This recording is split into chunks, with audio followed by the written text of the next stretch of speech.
pengantar Injil Markus. Di situ temanya adalah tentang Yesus yang menyatakan bahwa dia datang untuk melayani dan berkorban. Dan itu juga sebenarnya yang menjadi bagian kita. Jadi sebagai murid Yesus itulah yang kita juga mau ikuti di dalam kehidupan kita. Bagaimana kita hidup untuk bisa melayani dan berkorban. Itu yang kita akan belajar dari sini. Tapi kita akan sama-sama lihat seperti apa Injil Markus ini ditulis dan apa-apa yang mungkin kita akan bisa belajar dari Injil Markus ini ya. Nah, pertama, jadi ada 3 Injil yang disebut sebagai Injil sinoptik, yaitu Matius, Markus, dan Lukas. Injil sinoptik karena dia memberikan satu outline atau garis besar yang sama dari keseluruhan Alkitab. Yohanes itu berbeda sendiri, dan Injil Yohanes sudah pasti ditulis di kemudian gitu, yang paling lama ditulis. Tetapi pertanyaannya ketika 3 Injil ini menjadi 3 yang pertama ditulis, yang manakah yang pertama? Ya, dari berbagai penelitian secara ilmiahnya, kalau kita mau pelajari, kita pelajari dari outline-nya, kita pelajari dari keseluruhan cakupan tulisannya, dan berapa banyak bagian daripada Injil Markus yang ada di Lukas, yang ada di Matius. Itu semua akhirnya membawa kita kepada satu kesimpulan bahwa memang Injil yang pertama ditulis di antara 3 ini, karena 3-3-nya tadi kan sinoptik, dia sama sudut pandang atau garis besarnya di dalam ketiga Injil itu. Berarti salah satu di antara 3 ini ada yang pertama ditulis. Itu yang disebut dengan istilah quell, sumber gitu. Dan akhirnya semua orang sepakat bahwa memang Injil Markus lah yang pertama ditulis. Ya, saya kemarin sudah sempat singgung di hari Minggu, saya tahu kita semua ada di hari Minggu kemarin, jadi jelas bahwa Injil ini ditulis oleh Yohanes Markus. Tetapi kita ngerti bahwa Yohanes Markus itu adalah seorang interpreter atau penerjemah daripada Rasul Petrus. Itu mengapa sumbernya Petrus yang menjadi seluruhan tulisan ini bersumber dari Petrus. Dan itu bukan hanya dalam penafsiran kita, tetapi jelas bahkan murid daripada Rasul Yohanes sendiri menyatakan itu, bahwa Petrus yang berkhotbah, mengajar di mana-mana, Markus menerjemahkan, dan dari keseluruhan yang didengar oleh Markus tentang Yesus, itu dituliskan menjadi satu kitab ini yang disebut dengan Injil Markus. Nah, kemudian kita juga akan melihat bahwa Injil ini ditulis untuk orang Romawi dengan beberapa alasan. Pertama, di dalam Injil ini tabiat atau kebiasaan-kebiasaan orang Yahudi itu dijelaskan. Maksudnya seperti misalnya pembasuhan tangan itu dijelaskan, diberi penjelasan. Kalau di Injil Matius kita nggak menemukan itu, karena Injil Matius memang ditulis untuk orang Yahudi. Jadi sudah jelas. Tetapi bagi pembaca daripada Injil Markus ini, kitab Markus ini, butuh dijelaskan tentang itu tadi, misalnya pembasuhan tangan atau tradisi Paskah, butuh dijelaskan karena mereka bukan orang Yahudi. Ya, kemudian juga ada penggunaan terminologi Latin, nanti mungkin kita lihat di dalam catatan berikutnya juga ada. Tetapi yang jelas bahwa di dalam Injil Markus ini kita hanya menemukan 4 perumpamaan. Nah, kita ngerti ini, perumpamaan itu adalah ajaran daripada Tuhan Yesus, pengajaran daripada Tuhan Yesus ya. Dan yang banyak itu adalah mukjizat. Mukjizat itu adalah tindakan atau perbuatan yang Yesus lakukan. Jadi di dalam kitab ini sangat jelas lebih banyak isinya adalah tentang mukjizat daripada perumpamaan atau pengajaran atau perkataan daripada Tuhan Yesus. Nah, itu mengapa ini juga sangat berbeda dengan 2 Injil yang lainnya dalam hal isinya gitu ya, Matius dan Lukas. Karena di Matius dan Lukas banyak ajaran Tuhan Yesus. Nah, tapi itu sebetulnya satu penjelasan lagi, karena kalau misalnya penulisan riwayat hidup orang-orang yang meninggal, yang pertama pasti akan dituliskanlah tentang apa yang orang itu lakukan. Baru nanti yang kedua tentang apa yang orang itu katakan. Baru yang ketiga tentang siapa orang itu sebenarnya. Dan ini dipenuhi di dalam 4 Injil kita. Injil pertama adalah Markus yang berbicara tentang apa yang dilakukan, apa yang dikerjakan oleh Tuhan Yesus. Dan kemudian Injil kedua dan ketiga yaitu Matius dan Lukas itu tentang apa yang Yesus katakan Sedangkan Injil yang terakhir menuliskan tentang siapa Yesus sebenarnya, yaitu Injil Yohanes, ya. Nah, itu luar biasanya gitu. Nah, kemudian kita juga bisa lihat bahwa menariknya sepertiga daripada isi Injil Markus ini adalah tentang kematian Tuhan Yesus. Adalah kematian tentang kematian daripada Tuhan Yesus, ya. Jadi ini juga bagian yang sangat menarik karena kalau misalnya satu buku biografi menuliskan sepertiga daripada kematian orang itu sangat aneh, ya, karena sehebat apapun orang itu tidak mungkin sampai sepertiga bagian daripada buku itu berbicara tentang kematiannya. Pasti tentang hidupnya dan apa yang dia lakukan seumur hidupnya. Tetapi Injil Markus tidak seperti itu. Mengapa? Ada apa di situ? Nanti kita akan lihat. Kemudian selanjutnya, ini yang saya sudah quote hari Minggu yang lalu, bahwa Papias itu adalah murid daripada Rasul Yohanes. Dia menuliskan ini pada tahun 130 sampai sekitar 140. Dia bilang Markus yang telah menjadi interpreter, penerjemah daripada Petrus, menuliskan dengan akurat semua yang dia ingat, walaupun tidak di dalam urutannya. Jadi apa yang dikatakan oleh Kristus dan apa yang dilakukan oleh Kristus yang dia dengar dari Petrus, itulah yang dituliskan dia di dalam Injil Markus ini. Dan ini juga kemarin saya sempat kutip, Eusebius juga mengatakan dan menegaskan itu juga. Dia dari abad kedua awal-awalnya. Dia mengatakan bahwa Markuslah yang menjadi penerjemah daripada Petrus dan menulis semuanya itu. Nah, ini tadi mengapa saya katakan bahwa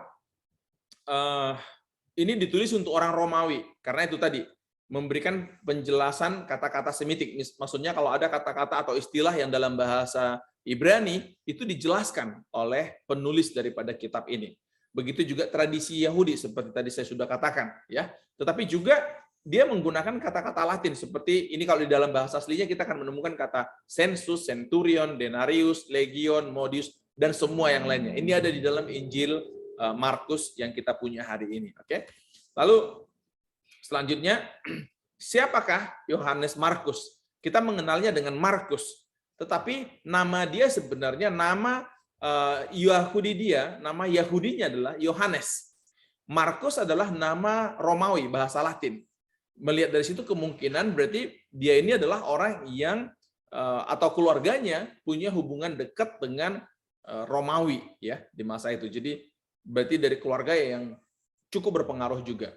Tetapi ada juga gelar yang diberikan kepada dia, yaitu Kolodobaktus, artinya si jari gemuk. Ini pasti menggambarkan tentang kondisi fisik daripada Markus ini. Dan bukankah menarik bahwa dari orang yang katanya si jari gemuk ini kita punya satu kitab yang udah dibaca selama ribuan tahun dan mengubahkan kehidupan banyak orang selama bertahun-tahun. Jadi ada 3 nama ini yang dimiliki oleh Markus. Yohanes dalam bahasa Ibrani, Markus dalam bahasa Yunani, Kolodobaktus dalam bahasa Latin.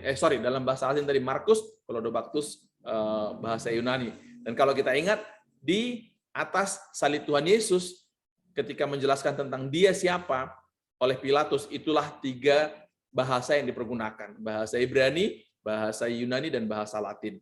Nah, selanjutnya ibunya bernama Maria. Dari mana kita tahu? Di Kisah Para Rasul pasal 12 ayat 12. Dan setelah berpikir sebentar, pergilah ia ke rumah Maria. Ini berbicara tentang Petrus, ya. Petrus yang waktu itu dipenjara kemudian dilepaskan oleh malaikat, dan dia berpikir sebentar, dia pergi langsung ke rumah Maria, ibu Yohanes yang disebut juga Markus. Di situ banyak orang berkumpul dan berdoa.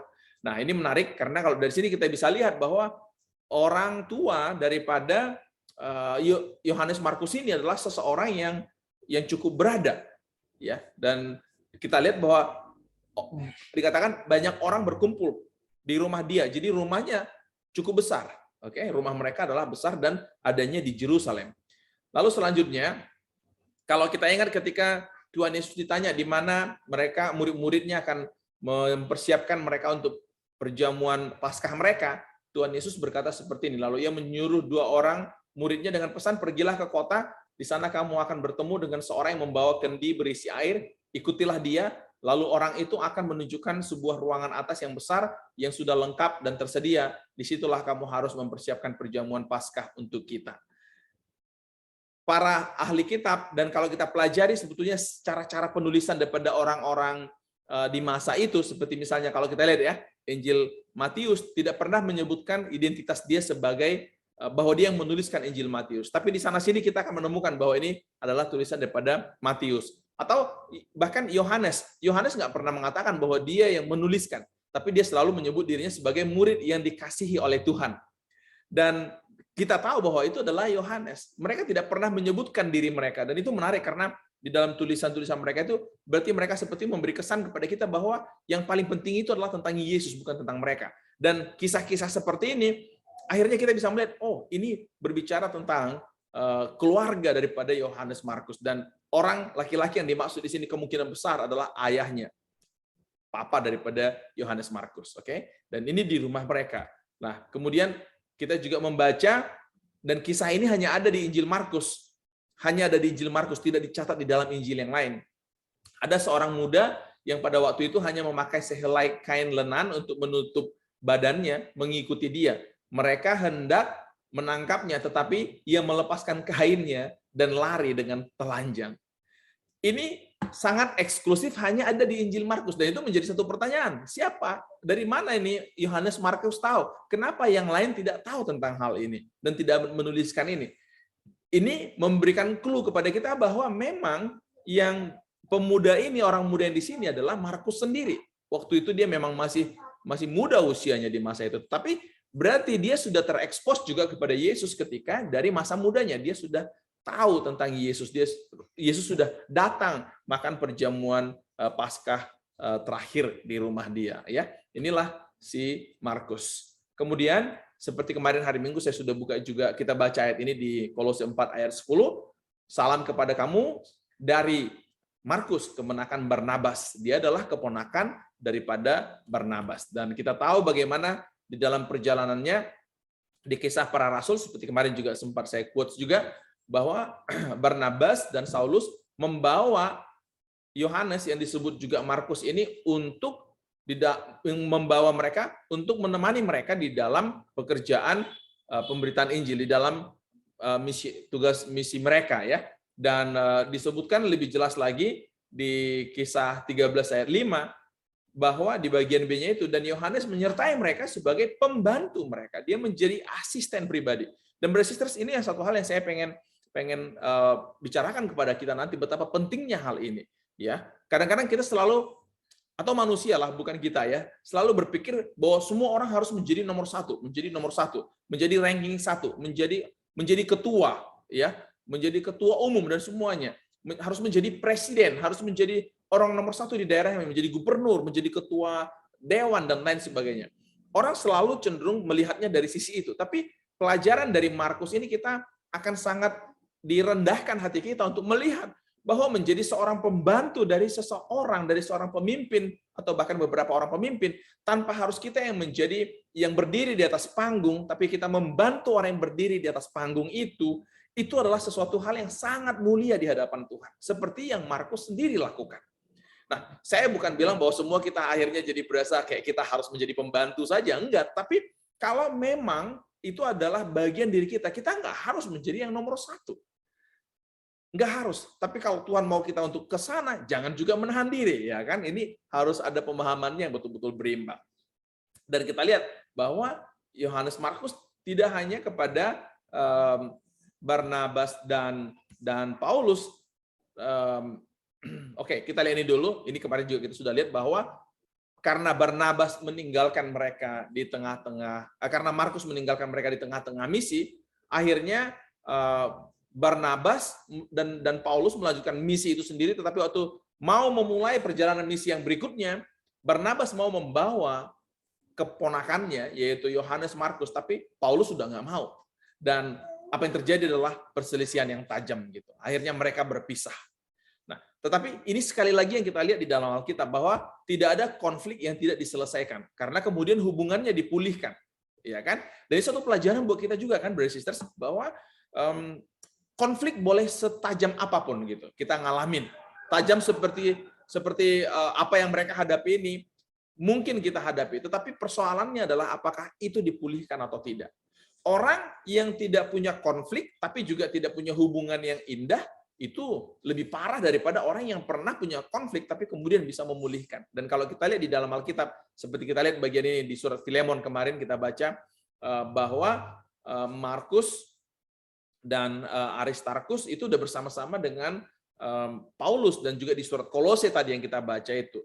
Jadi artinya Markus sudah mengalami pemulihan bersama-sama dengan Paulus, dan tentu juga Barnabas seperti itu.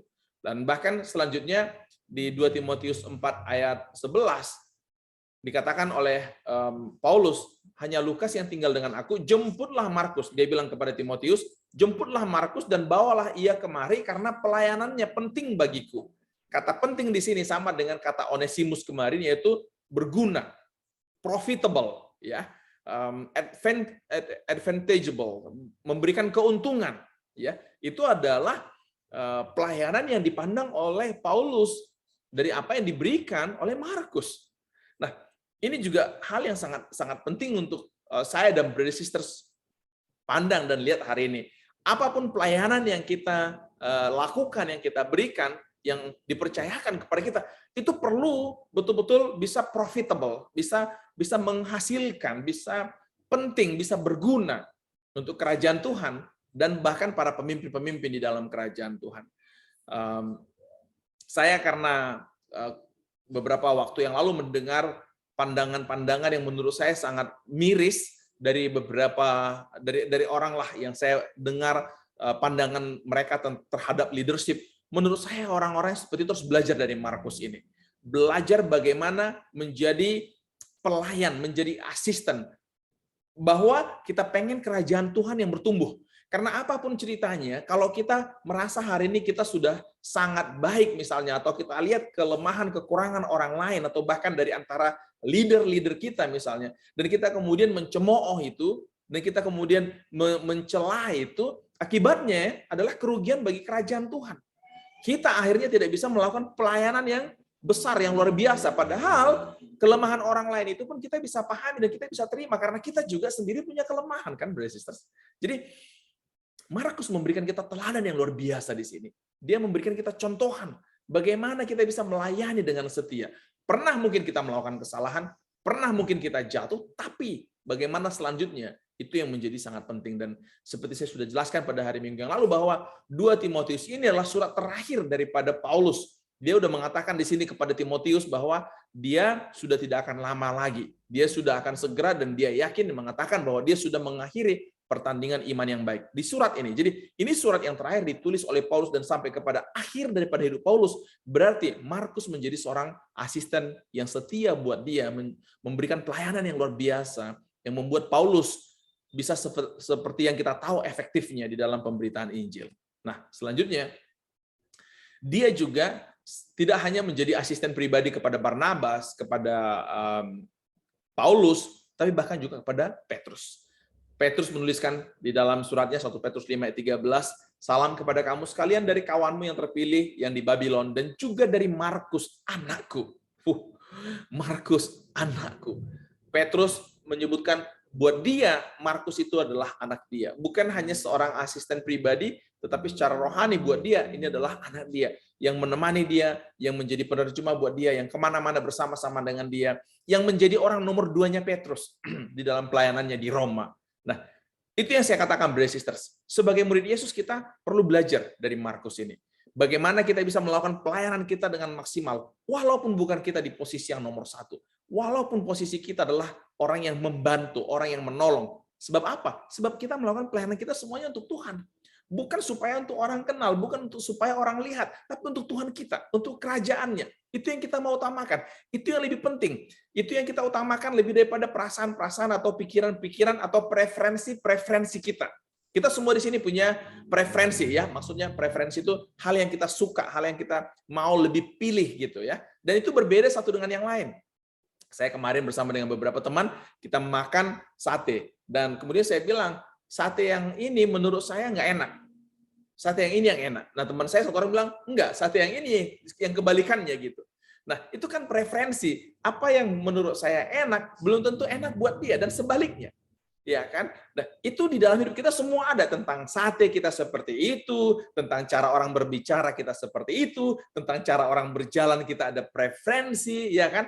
Cara orang menyapa, intonasi orang, kita ada preferensi masing-masing. Kita suka yang begini, kita suka yang begitu, dan kita bisa berbeda satu dengan yang lain. Dan manusia semuanya berbeda. Pemimpin kita juga berbeda, tetapi kita hari ini bisa menempatkan diri kita dan belajar sekali lagi dari Markus, yang dia bisa menjadi asisten buat Barnabas, bisa menjadi asisten buat Paulus, bisa menjadi anak buat Markus, bahkan dalam beberapa catatan disebutkan dia juga menjadi asisten buat tabib Lukas. Luar biasa ini orang. Dia bisa masuk kepada siapa aja. Dia bisa menerima siapa aja. Tentu dia nggak membanding-bandingkan Petrus dengan Paulus. Padahal dua pribadi ini sangat berbeda. Satu koleris, satu lagi sanguinis. Tetapi dia bisa bekerja sama, dia bisa fit in kepada orang yang berbeda-beda kepribadian ini. Bukankah itu luar biasa, brothers sisters? Dan itu panggilannya untuk kita hari ini. Mau seperti apapun orang itu, kita bisa menyesuaikan diri kita, bukan kita minta dan paksa dia harus menyesuaikan diri dengan kita. Dan ini keyakinan saya. Kalau kita bertumbuh di dalam karakter itu, brothers sisters, kita akan bisa menjadi lebih baik juga di dalam pernikahan kita, di dalam parenting kita, di dalam hubungan dengan keluarga, saudara bersaudara, dengan orang tua, dengan anak, dan semuanya. Sebab semua yang saya sebutkan itu tadi memiliki kepribadian yang berbeda-beda, yang kalau kita mau ikuti preferensi kita hanya akan suka sebagian dan tidak suka yang lainnya. Sedangkan Tuhan mau kita mengasihi semua orang. Begitu juga di dalam jemaat ini, di dalam pelayanan ini. Saya benar-benar pengen encourage kita untuk sama-sama belajar dari hati Markus ini, yang bisa fit in dengan siapa saja. Tidak membandingkan satu orang dengan orang yang lain. Waktu kita mulai membanding-bandingkan secara tidak sehat si A dengan si B, sebetulnya kita udah masuk ke dalam perangkap iblis. Ya, nanti saya akan mention tentang itu sedikit lagi. Nah, kita lanjutkan. Jadi karena sumber daripada kitab ini adalah Markus, maka kita lihat juga bahwa Petrus maksud saya, Petrus itu adalah action man, ya. Tahu maksud saya ya? Lihat ya dia ya.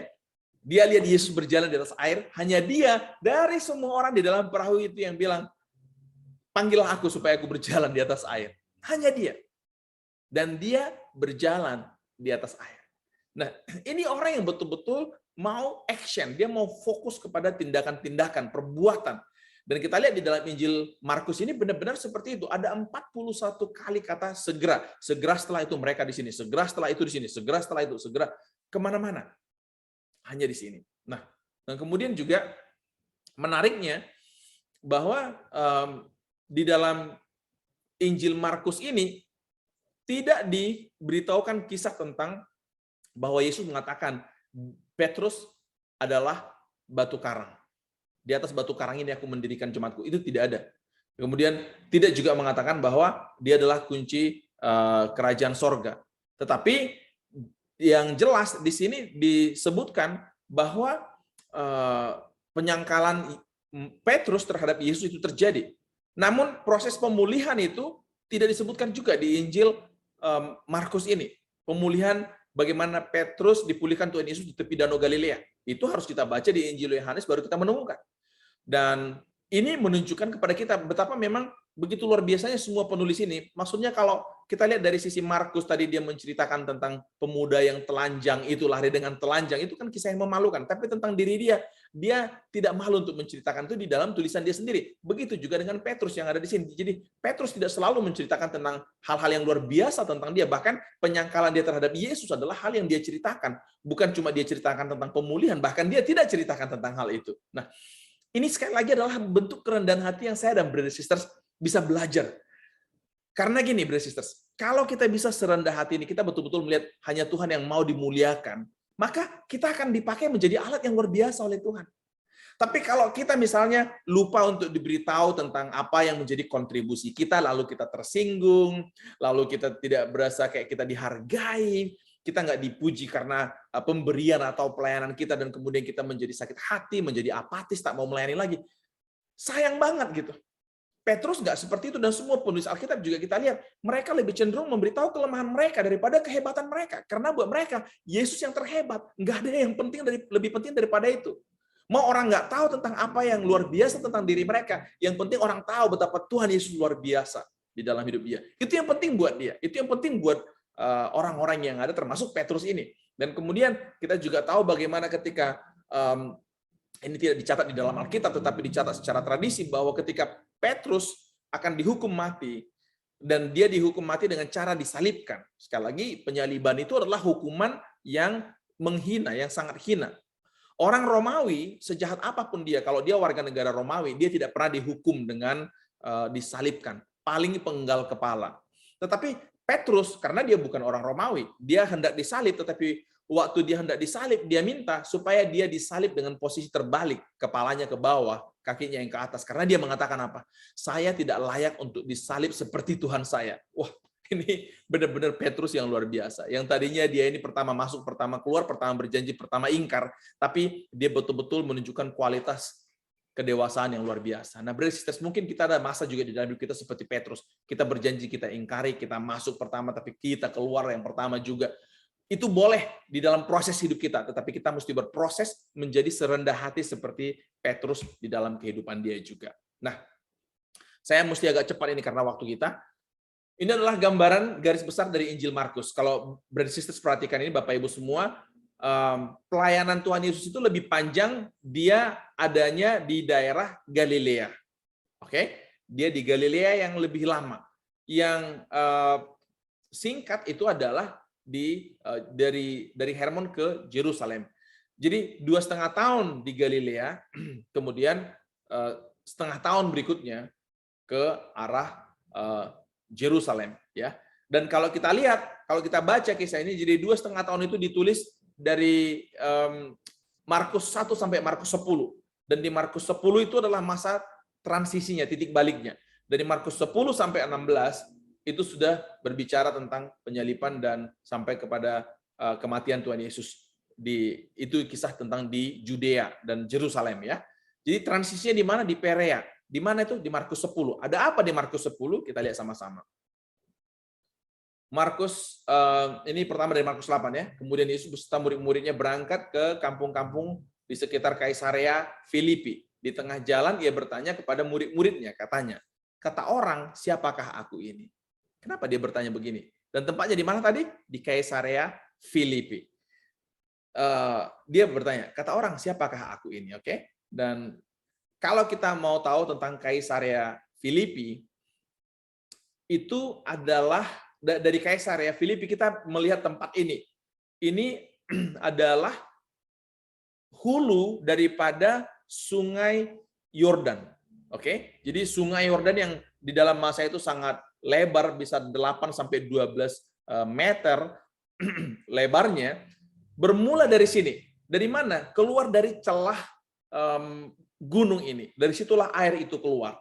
Nah, di mana-mana biasanya sesuatu yang menakjubkan seperti itu akan menimbulkan sesuatu hal yang sifatnya mistis. Makanya di sini kita akan menemukan ada dua, itu kalau kita bisa lihat, dua kuil. Yang pertama itu adalah yang disebut dengan Dewa Pan, itu orang Yunani punya. Jadi Dewa Pan ini dipercaya adalah dewa yang datang hidup menjadi manusia abadi. Oke, itu yang pertama. Kemudian yang kedua adalah kuil yang dibuat oleh Filipus. Kalau kita ingat Filipus, ingat kisah waktu Yohanes Pembaptis menegur Herodes yang mengambil istri dari saudaranya Filipus. Itu adalah yang menjadi raja di daerah ini. Jadi waktu Herodes Agung mati, dia membagi kepada 4 anaknya daerah daripada kekuasaannya itu masing-masing. Dan Filipus berkuasa di sini, dan di masa itu Caesar adalah kaisar daripada Roma. Makanya nama dia digabungkan, Kaisarea Caesar, Kaisarea Filipi, Filipus. Itu nama daerah itu menjadi nama itu, dan kuil di situ ada, dan dia menyebut dirinya sebagai dewa yang harus disembah. Jadi menarik bahwa di sini ada 2 kuil, ada tempat sembahan. Yang pertama, Dewa Pan yang katanya menjadi manusia yang abadi, dan kemudian ada satu manusia lagi yang menyebut dirinya menjadi dewa dan minta disembah. Dan di titik itulah Tuhan Yesus bertanya kepada murid-muridnya, siapakah aku, kata orang-orang. Penting ya, jadi kita mengerti ini, kenapa Yesus mesti bertanya di titik ini. Kenapa harus di sini dia tanya tentang siapakah dia. Karena itu tadi, dia sedang berhadapan kepada dua bagian kepercayaan di masa itu di situ. Yaitu ada manusia yang minta disembah menjadi dewa, ada katanya dewa yang menjadi manusia yang abadi. Lalu Tuhan Yesus bertanya, siapakah aku? Orang itu mengaku seperti itu, lalu aku siapa? Dan kita tahu jawabannya, jawab mereka, ada yang mengatakan Yohanes Pembaptis, ada juga yang mengatakan Elia, ada pula yang mengatakan seorang daripada nabi. Boleh banyak komentar orang tentang Yesus, tapi buat Tuhan Yesus ini yang penting. Dia bertanya kepada mereka, tetapi katamu, siapakah aku ini? Maka jawab Petrus, engkau adalah Mesias. Engkau adalah Mesias. Nah, dari titik inilah, kenapa tadi kita lihat itu gambarnya, kalau kita lihat, sebentar saya balik ya, ini di titik ini, di Hermon itu, di Perea, di Kaisaria Filipi ini, mengapa di situ menjadi titik baliknya? Karena jawabannya tadi, karena di titik inilah, murid-muridnya baru mulai mengerti tentang siapa Yesus dan membuat pengakuan bahwa Yesus adalah Mesias dari Allah yang mereka nanti-nantikan itu. Dan sebelum itu, sebelum kisah tadi, belum pernah Yesus berbicara tentang penyaliban. Jadi dia seperti menyicil identitasnya dan apa yang akan terjadi kepada dia. Tetapi kenapa di sini kemudian Tuhan Yesus mulai berbicara tentang penyalibannya? Jadi sekitar 6 bulan sebelum penyaliban itu benar-benar terjadi. Jawabannya adalah Yesus tidak akan bisa dan tidak akan perlu memberitahu tentang penyaliban dia kepada orang-orang, apalagi maksudnya kepada murid-muridnya, sebelum mereka tahu bahwa dia adalah Mesias itu sendiri. Bahwa dia adalah Allah. Pengakuan ini sangat penting. Ketika mereka tahu bahwa dia adalah Mesias dan kemudian mereka akan tahu dan siap menerima apa yang dia katakan, bahwa memang juga nubuatan di dalam perjanjian lama tentang dia sangat jelas. Jadi ini yang pertama ini sangat penting. Sebelum orang mendengar tentang salib, dia harus tahu tentang siapa Yesus. Ya. Nah, kemudian apalagi yang kita bisa lihat di dalam Injil Markus? Markus 8 ayat 33, maka berpalinglah Yesus dan sambil memandang murid-muridnya yang memarahi Petrus, katanya, enyahlah iblis, sebab engkau bukan memikirkan apa yang dipikirkan Allah, melainkan apa yang dipikirkan manusia. Ini terjadi ketika Petrus mengatakan bahwa kematian atau penyaliban itu tidak akan terjadi kepada Yesus. Baru aja dia mengaku bahwa Yesus adalah Mesias, kemudian dia tidak mempercayai dia Yesus juga gitu. Nah, saya cuma berpikir dan membayangkan, Brother Sisters, kalau Yesus hari ini berdiri bersama-sama dengan saya atau dengan Brother Sisters juga, mungkin nggak kita juga akan dihardik secara seperti ini. Enyahlah iblis. Nah, ini bukan Petrus dilihat Tuhan Yesus sebagai iblis ya, tapi pikirannya udah dirasuki oleh iblis. Itu membuat kemudian dia nggak memikirkan apa yang Allah pikirkan, tapi apa yang manusia pikirkan. Dan ini menarik. Karena kita juga tidak berubah menjadi iblis, tapi kerap kali kita punya pikiran bisa dirasuki oleh iblis, sehingga pikiran kita tidak seperti pikiran Allah, tapi pikiran kita memikirkan apa yang manusia pikirkan, bukan apa yang Allah pikirkan. Dan mungkin itu penting kita tanya juga hari ini, seberapa besar sebenarnya pikiran saya memikirkan apa yang Allah pikirkan, atau lebih besar mana dengan apa yang manusia pikirkan di dalam hidup saya. Penting untuk kita bisa coba periksa dan perhatikan itu di dalam hidup kita. Lalu penutup daripada tulisan ini adalah, lalu mereka keluar dan lari meninggalkan kubur itu sebab gentar dan dahsyat menimpa mereka. Mereka tidak mengatakan apa-apa kepada siapapun juga karena takut. Ini sebetulnya penutup yang lumayan menarik. Jadi sebenarnya dia sudah selesai sampai di sini ya, tapi kita tahu di dalam Alkitab kita masih ada tambahan, dan di dalam manuskrip yang lebih lama itu tidak ada sebenarnya. Ya, entah pun siapa yang menambahkan dari ayat selanjutnya itu, ayat 9 sampai selanjutnya, tetapi di dalam beberapa manuskrip yang paling lama itu tidak ditemukan ya. Nah, tetapi yang pada poinnya yang paling perlu kita mengerti adalah betapa pentingnya kita memiliki rasa takut dan kepercayaan kepada Tuhan. Itu intinya sebenarnya ya. Di sini kita takut, tapi ayat selanjutnya berbicara tentang percaya kepada Tuhan. Kita perlu melihat kalau hari ini kita takut kepada Tuhan adalah karena kita mau percaya kepada Dia, karena kita kenal Dia. Bukan takut yang membuat kita akhirnya justru menjadi jauh dari Tuhan kita. Ya. Dan kemudian apakah yang kita bisa aplikasikan dari Injil Markus? Ini yang Tuhan Yesus katakan tadi, ini yang saya katakan tadi, dan ini mengapa saya berikan judul tadi itu, melayani dan berkorban. Di Markus 10 ayat 45, karena anak manusia juga datang bukan untuk dilayani, melainkan untuk melayani dan untuk memberikan nyawanya menjadi tebusan bagi banyak orang. Ini Tuhan Yesus. Dia datang bukan untuk dilayani, melainkan untuk melayani. Dia datang untuk memberikan nyawanya, untuk menjadi tebusan bagi banyak orang. Jadi Itu adalah teladan yang kita punya. Kalau kita bagi Markus 1 sampai 10 itu berbicara tentang melayaninya, 11 sampai 16 tentang berkorbannya. Jadi dua hal itu mencirikan seluruh kehidupan Tuhan Yesus. Dan kalau boleh saya katakan, itu juga adalah dua hal yang harus terjadi dengan hidup kita. Seperti di Markus 10 ayat 42, 45 dikatakan, tidaklah demikian di antara kamu, barang siapa ingin menjadi besar di antara kamu, hendaklah ia menjadi pelayanmu, dan barang siapa ingin menjadi yang terkemuka di antara kamu, hendaklah ia menjadi hamba untuk semuanya, karena anak manusia juga datang bukan untuk dilayani, melainkan untuk melayani dan untuk memberikan nyawanya menjadi tebusan bagi banyak orang. Karena Tuhan Yesus seperti itu. Kita hari ini kalau mau jadi murid Yesus, kalau kita mau jadi yang terbesar, jadi yang terkecil, jadi pelayan.